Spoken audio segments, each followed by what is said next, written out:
الشيطان الرجيم بسم الله الرحمن الرحيم الحمد لله رب العالمين والصلاة والسلام على أشرف الأنبياء والمرسلين سيدنا ومولانا محمد وأهل بيته الذين عظم الله عنهم الرجس وطهرهم تطهيرا.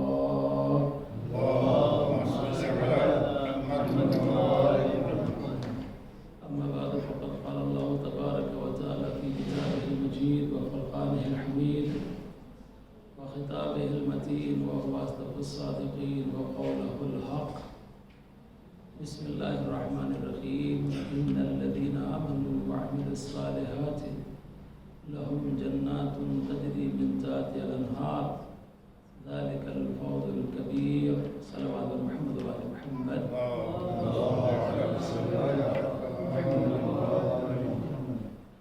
عزیزان محترم، آج یہ جو گفتگو ذکر مولا حسین علیہ السلام کے صدقے میں شروع ہوئی ہے، اس سلسلے کی چوتھی مجلس ہے، اور ہم لوگ گفتگو یہ کر رہے ہیں، ہماری بات یہ چل رہی ہے کہ ہر انسان کی یہ تمنا ہوتی ہے، اس کی خواہش ہوتی ہے کہ اسے مرنے کے بعد جنت نصیب ہو، اور دوسروں کے لیے بھی ہم یہ دعا کرتے ہیں کہ کسی کے مرنے کی خبر سنتے ہیں کہ اللہ ان کی مغفرت فرمائے، انہیں جنت میں اعلیٰ مقام عطا کرے.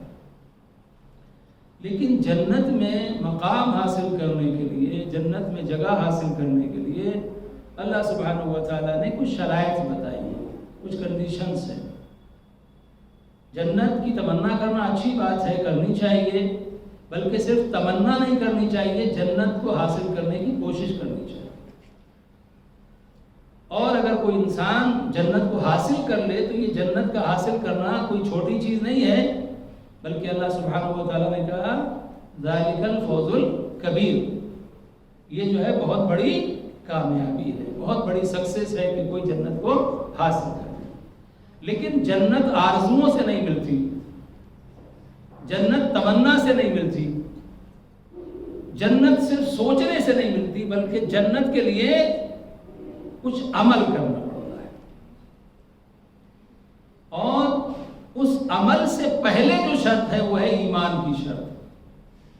جیسے میں نے عرض کیا تھا کہ اگر ہم کو کوئی عمارت بنانی ہے، کوئی بلڈنگ بنانی ہے، تو اس کے لیے ضروری یہ ہے کہ پہلے ہم اس کے لیے جگہ حاصل کریں، پلاٹ ہمارے پاس ہو، فاؤنڈیشن ہمارے پاس ہو، تب اس کے اوپر ہم کوئی عمارت تعمیر کر سکتے ہیں. لہذا جنت کے لیے اللہ سبحانہ و تعالیٰ نے جو فاؤنڈیشن بتائی ہے وہ کیا چیز ہے؟ وہ ہے ایمان. پہلی منزل یہ ہے کہ ہمارا ایمان صحیح ہونا چاہیے، ہمارا عقیدہ صحیح ہونا چاہیے، ہمارا فیتھ صحیح ہونا چاہیے. اگر ہمارا ایمان صحیح نہیں ہے، ہمارا فیتھ صحیح نہیں ہے، ہمارا عقیدہ صحیح نہیں ہے، تو پھر نیک اعمال بھی ہمارے کام آخرت میں نہیں آئیں گے. وَمَن يَبْتَغِ غَيْرَ الْإِسْلَامِ دِينًا فَلَن يُقْبَلَ مِنْهُ وَهُوَ فِي الْآخِرَةِ مِنَ الْخَاسِرِينَ. اللہ کا فیصلہ ہے. اسلام کے علاوہ اگر کوئی دوسرا ریلیجن، کوئی اور راستہ چنا تو پھر کوئی بھی عمل قبول نہیں ہوگا، اور آخرت میں خسارے کے، نقصان کے علاوہ اور کچھ نہیں. اچھا، اب یہ جو ہمارا فیتھ ہے، ہمارا عقیدہ ہے، یہ بھی کافی نہیں ہے، ایمان کے ساتھ عمل کا ہونا بھی ضروری ہے. اگر ہم یہ دعویٰ کرتے ہیں کہ ہم مومن ہیں تو پھر ہمارا کردار بھی مومن والا ہونا چاہیے. اگر ہم یہ دعویٰ کرتے ہیں کہ ہم رسول اللہ کے امتی ہیں تو ہمارے کردار میں پیغمبر اکرم صلی اللہ علیہ وآلہ وسلم کی سیرت کی کوئی جھلک بھی پائی جانی چاہیے. اگر ہم یہ دعویٰ کرتے ہیں کہ ہم مولا علی علیہ السلام کے شیعہ ہیں تو پھر مولا علی علیہ السلام کی جو سیرت تھی، جو مولا علی علیہ السلام کا طریقہ ہے، جو آل محمد کا طریقہ ہے، وہ بھی ہماری زندگی سے کچھ تو دکھنا چاہیے.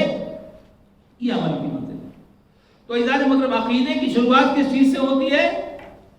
شروعات یہ ہے کہ ہمارا عقیدہ اس رب کے اوپر اوپر، اس پروردگار کے اوپر جو ہمارا خالق ہے، جو ہمارا مالک ہے، جو ہمارا رازق ہے، وہ ہمیں کھانے کو بھی دیتا ہے، اسی نے ہم کو پیدا کیا ہے، وہی ہر چیز کے اوپر قادر ہے، وہی ہم کو زندہ رکھے ہوئے ہے، وہی ہم کو موت دے گا، وہی ہم کو قبروں سے اٹھائے گا، ساری منزلیں اس کے ہاتھ میں ہیں، تو اس کے بارے میں سب سے پہلے ہمارا عقیدہ صحیح ہونا چاہیے۔ قرآن مجید میں سورہ ہے، سورہ توحید، سورہ اخلاص بھی کہتے ہیں اس کو، عام زبان میں قل اللہ کہہ دیتے ہیں۔ کیسا سورہ ہے کہ اگر آپ نے 3 مرتبہ اس سورے کو پڑھ لیا تو گویا آپ نے پورے قرآن کو تلاوت کر لیا۔ 3 مرتبہ سورہ قل اللہ پڑھنے کا ثواب پورے قرآن کی تلاوت کا ثواب آپ کو حاصل ہوتا ہے۔ یہ خالص توحید کے بارے میں ہے۔ اللہ سبحانہ و تعالی کا تعارف اس نے خود کروایا ہے کہ اے رسول کہہ دیجئے قل هو اللہ احد، اے نبی کہہ دیجئے کہ وہ اللہ جو ہے وہ احد ہے۔ اللہ واحد کا لفظ استعمال ہوا ہے، وحدہ لا شریک، لیکن یہ احد جو ہے، احد اور واحد میں فرق ہے۔ احد کے معنی بھی ایک ہے اور واحد کے معنی بھی ایک ہے، لیکن احد اور واحد میں فرق یہ ہے کہ واحد کے بعد اثنین ہوتا ہے، یعنی 1 کے بعد 2، لیکن یہ احد جو ہے نہ یہ 1 کے بعد 2 ہوتا ہے اور نہ یہ 1 کا آدھا ہوتا ہے، ہاف بھی نہیں ہوتا، کوارٹر بھی نہیں ہوتا، 1/3 بھی نہیں ہوتا، یہ ایسا احد ہے جو ہمیشہ احد ہی رہتا ہے، ہمیشہ احد ہی رہتا ہے۔ ہم اللہ سے مطلب کسی کی گنجائش ہی نہیں ہے کہ اس کے ساتھ اب کسی اور کو شامل، قل هو اللہ احد، رسول کہہ دیجیے کہ اللہ جو ہے وہ ایک ہے۔ کیسا ایک ہے؟ جو 2 نہیں ہو سکتا، یعنی کوئی اس کا شریک نہیں ہو سکتا۔ اللہ الصمد، اور اللہ جو ہے وہ صمد ہے۔ صمد کا مطلب کیا ہے؟ بے نیاز۔ ہم سب محتاج ہیں کسی بھی، دنیا میں بھی ایک دوسرے کی ضرورت ہم کو ہے، اور ظاہر سی بات ہے ہم اللہ کے بھی محتاج ہیں، ہمیں رسول اللہ کے محتاج بھی ہیں، اہل بیت کے محتاج بھی ہیں، لیکن اللہ کی ذات وہ ہے کہ وہ کسی کا محتاج نہیں ہے۔ اگر انسان بیمار ہو گیا، ڈاکٹر کی احتیاج ہے کہ نہیں؟ ضرورت ہے ڈاکٹر کی کہ بھائی ہمیں ڈاکٹر کے پاس جانا پڑے گا۔ اگر آپ بزنس کرتے ہیں، آپ کو کام کرنے والے کی بھی ضرورت ہے، اگر کام کرنے والے نہ ہو تو فیکٹریاں بند ہو جائیں، جو کام کرنے والے ان کو مالک کی ضرورت ہے۔ تو یہ پورا سسٹم ایسا ہے کہ ایک دوسرے کی احتیاج ہے، ضرورت ہے، لیکن اللہ سبحانہ و تعالیٰ جو ہے وہ اسے کسی کی ضرورت نہیں ہے۔ اگر تم سجدہ کرو گے تو یہ تمہاری پیشانی کی معراج ہوگی، اللہ کے مقام میں کوئی اضافہ نہیں ہوگا، اس کا جو اسٹیٹس ہے، اس کا جو مقام ہے، اس میں کچھ بڑھنے والا نہیں ہے۔ اگر تم اس کے سامنے جھک جاؤ گے تو وہ دنیا کو تمہارے قدموں میں جھکا دے گا، لیکن تمہارے جھکنے سے اس کا مقام بلند نہیں ہوتا۔ اگر تم اس کے سامنے سر کو جھکا دیتے ہو تو وہ تمہارے اس سر کو کسی اور کے سامنے نہیں جھکنے دے گا، لیکن اگر اس کے سامنے نہیں جھکاؤ گے تو تمہیں ہر ایک کے سامنے سر کو جھکانا پڑے گا۔ تو تمہارے اسے تم یہ گواہی اشہد ان لا الہ الا اللہ، میں گواہی دیتا ہوں کہ اللہ ایک ہے، کوئی معبود نہیں ہے اللہ کے سوا، تو یہ گواہی کہ اللہ کو ضرورت نہیں ہے، ہمیں ضرورت ہے اپنے ایمان کے لیے۔ تو ظاہر مطلب یہ منزل ہے، لم یلد ولم یولد، نہ اس نے نہ اسے کسی نے پیدا کیا نہ اسے کسی نے پیدا کیا، یعنی پیدا کرنے سے مطلب کہ جیسے نہ وہ کسی کا باپ ہے، نہ کوئی اس کا، نہ وہ کسی کا بیٹا ہے، نہ وہ کسی کا باپ ہے۔ وَلَمْ يَكُنْ لَهُ كُفُوًا أَحَدٌ، اور کوئی بھی اس کا ہمسر نہیں ہے، اس کے جیسا کچھ نہیں ہے، کوئی نہیں ہے جو اس کا ہمسر ہو سکے، اس کے جیسا ہو سکے۔ تو اب یہ چیزیں جو ہیں قرآن میں ہیں، ہم سوچیں، غور کریں، اپنے عقیدوں کو اسٹرانگ کریں۔ اس کے بعد اگر کوئی کہے کہ نہیں وہ ہے، اس کے سامنے سر جھکاؤ، کہا نہیں، ہم نے جب خدا کے سامنے سر جھکا دیا تو ہمیں کسی اور کے سامنے سر جھکانا نہیں ہے، کسی اور کے سامنے سر جھکانا نہیں ہے۔ اس لیے لا الہ الا هو الحی القیوم، وہ خدا کیسا ہے کہ اس کے علاوہ کوئی معبود نہیں ہے. کسی کے سامنے کوئی کتنا بھی بڑا بادشاہ ہو، حاکم ہو، جو بھی ہو، رسول ہو، نبی ہو، امام ہو، اللہ کے علاوہ کسی اور کے سامنے سر نہیں جھکایا جائے گا. بندگی صرف اللہ کے لیے، عبادت صرف اللہ کے لیے. اور وہ کون ہے؟ وہ حی ہے. حی کا مطلب کیا ہے؟ زندہ. زندہ آپ بھی ہیں، ہم بھی زندہ ہیں. تو ہمارے زندہ ہونے میں اور اللہ کے زندہ ہونے میں کیا فرق ہے؟ ہم ایسے زندہ ہیں جو پہلے نہیں تھے، پھر وجود میں آئے اور ایک دن ہم مر جائیں گے. لیکن اللہ ایسا زندہ ہے جو کبھی مرے گا نہیں. وہ ہمیشہ سے اور ہمیشہ رہے گا. وہ زندگی کو بھی کا بھی خالق ہے اور موت کا بھی خالق ہے. تو عزیزان محترم، یہ جو منزل ہے. اب سوال یہ ہے کہ اگر جنت حاصل کرنی ہے تو کیا پہلی منزل کیا؟ ہمارا ایمان صحیح ہونا چاہیے. اب میں نے تھوڑی تمہید آپ لوگوں کے سامنے پیش کی ہے، اور اس لیے پیش کی ہے کہ آپ بچوں کے ساتھ ڈسکس کریں، اور بچے اگر آپ سے سوال کریں تو آپ ان کو تشفی بخش، تسلی بخش، یعنی وہ سیٹسفائیڈ ہو جائیں، آپ اس طریقے سے ان کو جواب دیں. یہ ہماری ذمہ داری ہے کہ ہمارے بچے کی عاقبت خراب نہ ہونے پائے، کیونکہ آخرت کا جو دار و مدار ہے وہ سب سے پہلے ایمان کے اوپر ہے. اور ایمان کہاں سے شروع ہوگا؟ اللہ سبحانہ و تعالیٰ، وہاں سے شروع ہوگا. دنیا میں سب کچھ حاصل کرنے میں بہت توجہ چاہتا ہوں حضرات کی. بہت سارے لوگوں نے واقعہ سنا ہوگا، کچھ نے نہیں سنا ہوگا. جنہوں نے سنا بھی ہوگا میں کچھ اور انداز سے آپ کے سامنے پیش کرنا چاہتا ہوں. سب کچھ حاصل کر لیا، لیکن اگر اللہ سبحانہ و تعالیٰ کی بندگی حاصل نہ ہوئی تو انسان سب کچھ حاصل کرنے کے بعد بھی ناکام ہے، فیل ہے، لوزر ہے. اور اگر انسان نے اللہ سبحانہ و تعالیٰ کی بندگی کو سمجھ لیا، اس کا بندہ بن گیا، اس کی اطاعت میں اپنے آپ کو پیش کر دیا، تو پھر اس کی منزل یہ ہوتی ہے کہ وہ زمین پر بیٹھا ہوتا ہے لیکن انگلی کے اشارے پر چاند کے 2 ٹکڑے کر دیتا ہے.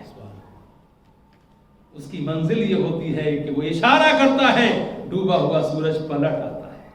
اس کی منزل یہ ہوتی ہے کہ وہ سنگریزے، وہ پتھر، وہ پیبلز جو بول نہیں سکتے، ان کی فطرت میں بولنا نہیں ہے، لیکن اس کے ہاتھوں پر آنے کے بعد وہ بھی کلمہ پڑھنے لگتے ہیں. صلوات اور محمد و آل محمد.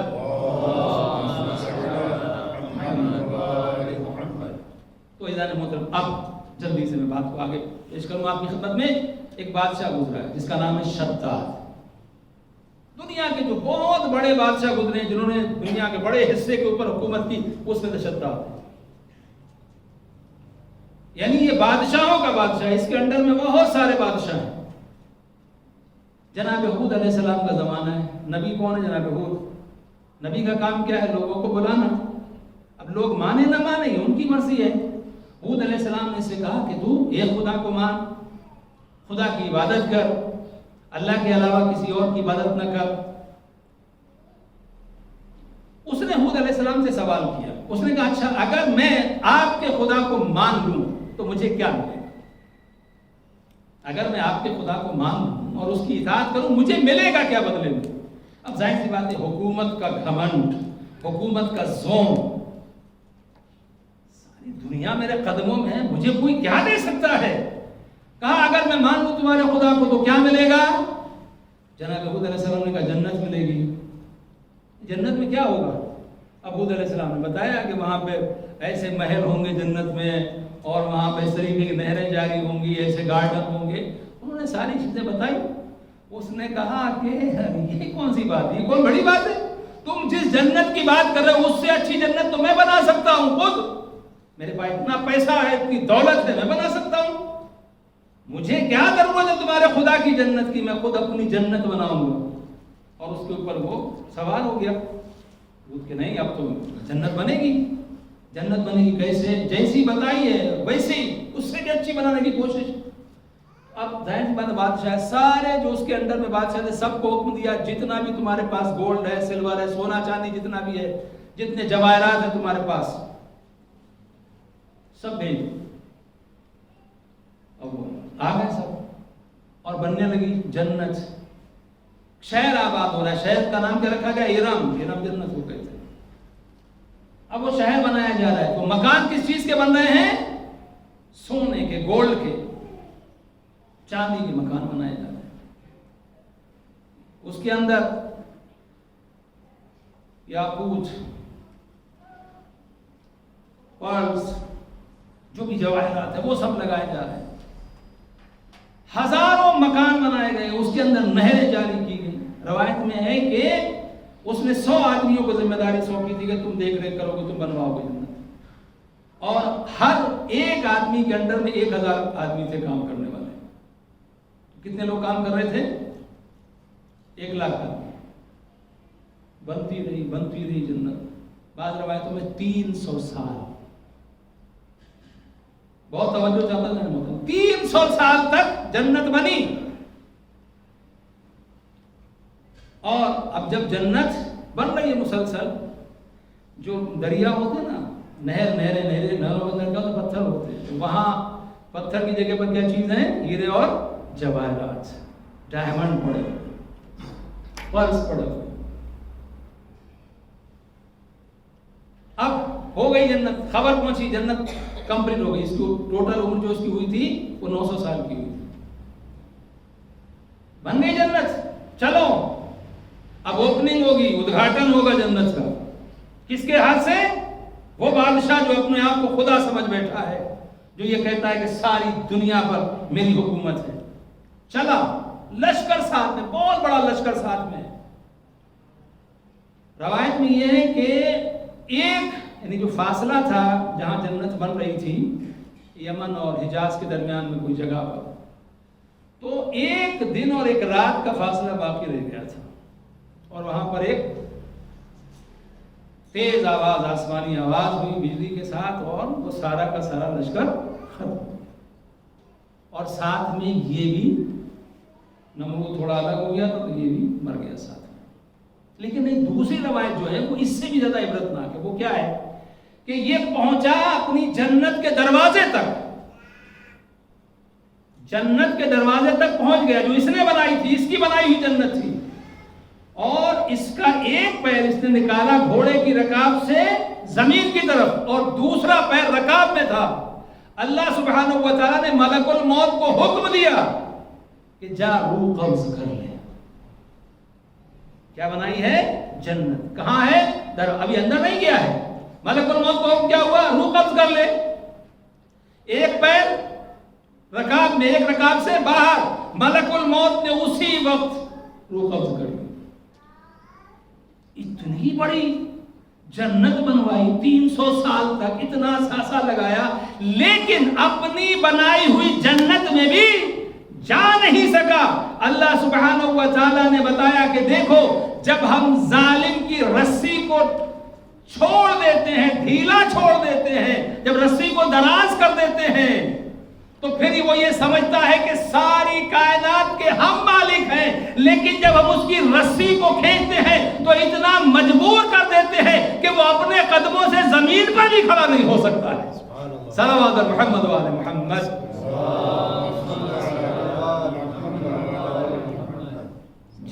زمین پر بھی اپنے پیروں پہ کھڑا نہیں ہو سکتا. اچھا ہو گئی بات ختم. دیکھیے یہ جو اللہ کا نظام ہے کبھی کبھی ہوتا ہے نا ہمارے ایمان نہیں حکومت ہماری مخالف ہے دشمنوں کے پاس اتنی طاقت ہے کیا ہو گیا. نہیں ہمارا امتحان ہے. اگر کسی کے اوپر کسی کے لیے اللہ زیادہ ڈھیل دے دے تو اسے ڈرنا چاہیے کہ مسئلہ کیا ہے. کہیں ایسا تو نہیں کہ توبہ کا دروازہ بند ہو چکا ہے. عزیزان محترم ایک مرتبہ ملک الموت سے رسول خدا نے سوال کیا کہ ملک الموت تیرا کام ہے لوگوں کی روح قبض کرنا. کبھی زندگی میں ایسا بھی ہوا ہے کہ تجھے